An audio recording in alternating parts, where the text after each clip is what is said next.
When I've had such things that I wanted that looked impossible, but I could just feel in my gut that it was a no-brainer, and they would happen. I mean, it would defy all odds. All right, so say that better, because that was a contradictory statement. Looked impossible, but I knew it was possible. Which is it? It can't be both. Say it better. I knew that it was entirely possible that I could achieve that. So what made you say the first part? Same thing that made our friend earlier want to tell us everything that she felt before. In other words, does it feel possible or impossible? Which is it? It's not both. So, and you get to choose which it is and line up with the one you choose. That's really what we're wanting to say to you. So say all of that again, and be prepared for us to climb your tree again. Okay.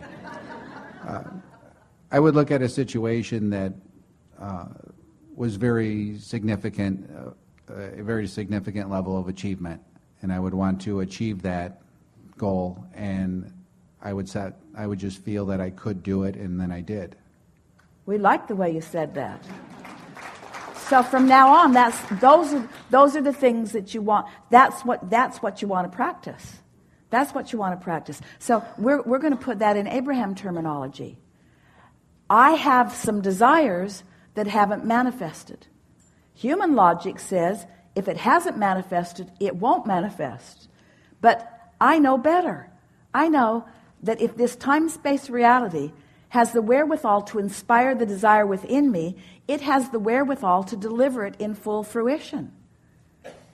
That's the only thought you ever need to practice. If I want it, I can have it. If I want it, I can have it. If I want it, I can have it. Let's just take another step. If I want it, I can please myself with the wanting of it even before it manifests. Ooh, isn't that a nice thought?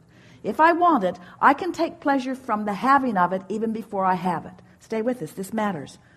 If I want something and I don't have it yet, meaning everybody around me can't see me in the having of it, I can still have it in my mind. I can still take pleasure from the unfolding of it to the degree that the whole reason for the existence of the goal is to give me the life-giving moments along the way. And then not only do I have pleasure in the thinking about it, but I'm going to have pleasure in the manifestation of it. Can you see how this step 4 that we're talking about is, so I want this thing I want it. I'm asking for this thing I do not have. But I'm so not bound up in the not having of it.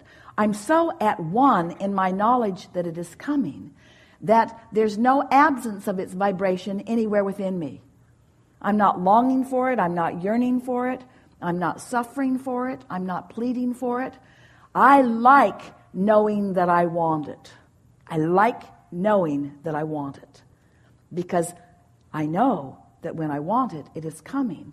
And therefore, whether it's here right now in full manifestation or whether I'm on the trail of it is the same for me. There's no absence of it in my vibration. Now I'm living happily ever after, and lots of good stuff's manifesting in my experience.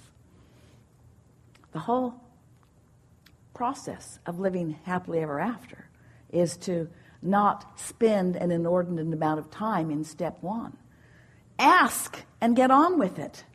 You let your parents train you in an inappropriate way. They made you suffer too much before they gave up the goods.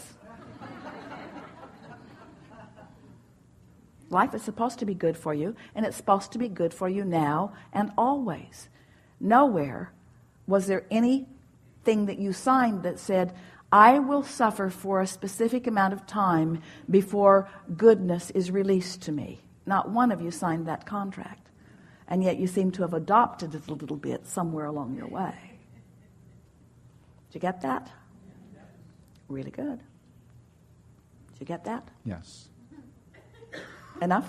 Yes, thank you. Really good.